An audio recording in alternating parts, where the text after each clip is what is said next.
আসসালামু আলাইকুম ভিউয়ার্স, আশা করি আপনারা সবাই ভালো আছেন। আলহামদুলিল্লাহ আমরাও সবাই ভালো আছি। আজ আমি আপনাদের বাংলাদেশের চাঁদপুরের ইলিশের দুইটা রেসিপি একসাথে আমরা দেখাচ্ছি। আমরা এই দেশে সাধারণত ফ্রোজেন ইলিশটা পাই। যখন আমরা ইলিশটা কেটে নিয়েছি, কেটে আমরা ভালো করে ধুয়ে নিচ্ছি। আমরা রেসিপি প্রথমটা দেখাচ্ছি আপনার বেগুন দিয়ে ইলিশ মাছ ফ্রাই, এবং দ্বিতীয়টা মুখি দিয়ে ইলিশ মাছের তরকারি। আমরা একটি পাত্রের মধ্যে মাছ গুঁড়া নিয়ে নিলাম, তারপরে হলুদ গুঁড়া দিলাম, তারপরে লাল মরিচের গুঁড়াগুলো দিলাম,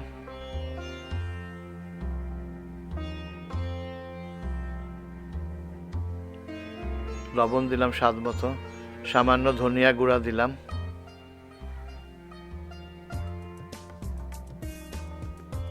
এক টেবিল চামচ পরিমাণ সরিষার তেল দিলাম। এখন ভালো করে মিশিয়ে নিচ্ছি মশলাগুলোর সাথে মাছগুলোকে।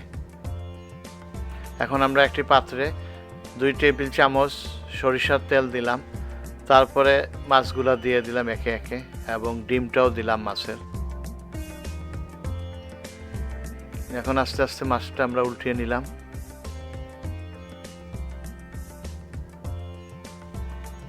একটু অপেক্ষা করব। মাছগুলি ভাজা হয়ে গেছে, এখন আমরা তুলে নিলাম একটা পাত্রে।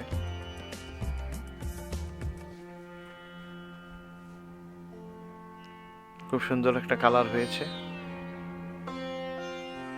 এখন আমরা ওই তেলের মধ্যে বেগুনগুলা দিয়ে দিলাম ভাজার জন্য, সাথে কয়েকটা শুকনা মরিচও দিলাম। এখন বেগুনগুলাকে উল্টিয়ে দিচ্ছি, এবং সাথে কিছু কাটা পেঁয়াজ দিলাম। আর সব কিছু ভাজা হয়ে গেছে, আমরা একটি প্লেটে তুলে নিলাম। সাথে 2-3টা কাঁচামরিচও দিলাম।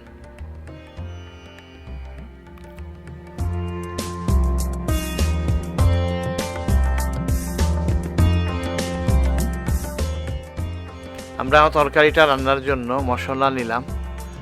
ডেসক্রিপশন বক্সে আমরা দিয়ে দিয়েছি মশলাগুলো, আপনারা দেখে নেবেন।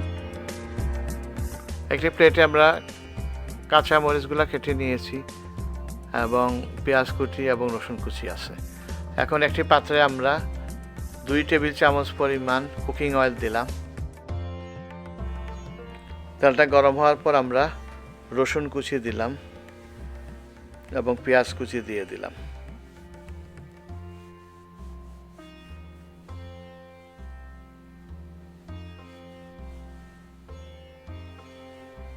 তারপরে আমরা কাঁচামরিচগুলো দিয়ে দিলাম, সামান্য লবণ দিলাম স্বাদ মতন। এখন আমরা 2-3 মিনিট রান্না করব। সামান্য পানি দিলাম যাতে মশলাটা জ্বলে না যায়। আমরা গরম পানি ব্যবহার করছি। ভালো করে নেড়ে আমরা একটু ঢেকে দেব। মশলাটা হয়ে গিয়েছে, পেঁয়াজ নরম হয়ে গিয়েছে।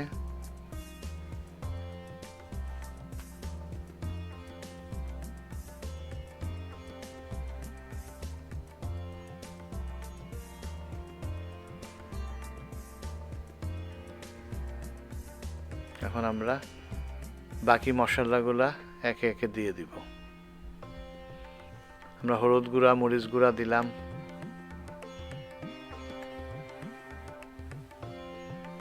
ভালো করে মিশিয়ে নিচ্ছি মশলাগুলা। একটু পানি দিলাম, গরম পানি। মশলাগুলা ভালো করে কষিয়ে নিচ্ছি।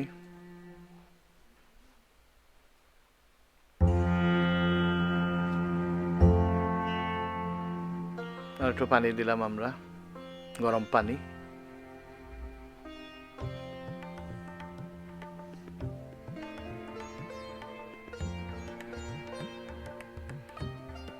আমরা আরো 3-4 মিনিট রান্না করব। আর একটু পানি দিলাম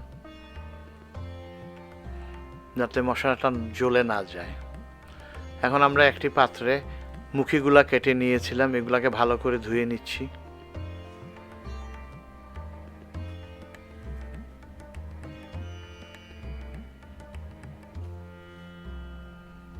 এখন আমরা আস্তে আস্তে মুখিগুলা দিয়ে দিলাম মশলার সাথে।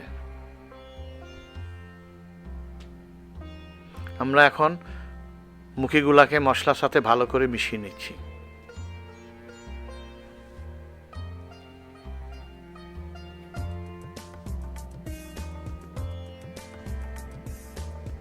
আমরা অ্যাবাউট 4 মিনিটের মতো রান্না করব।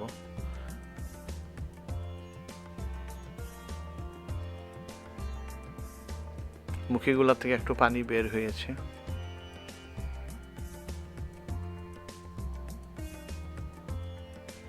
এখন আমরা একটি পাত্রে সামান্য তেল দিলাম এবং মাছগুলা ভেজে নিচ্ছি। সেই মাছগুলা আমরা পরে মুখি এবং ওই যে মশলাগুলোর সাথে দিয়ে দিব।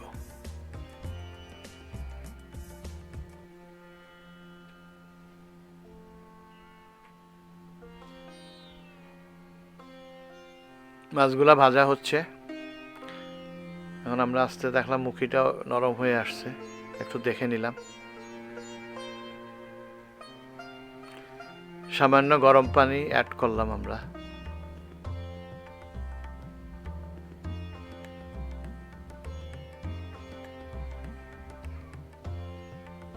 এখন আমরা সেই ভাজা মাছগুলা একে একে দিয়ে দিচ্ছি।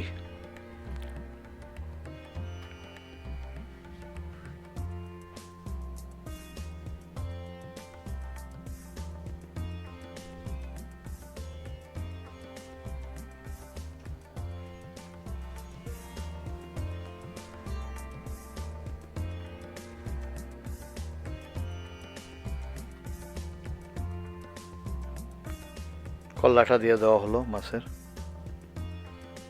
লেজটা দেওয়া হলো।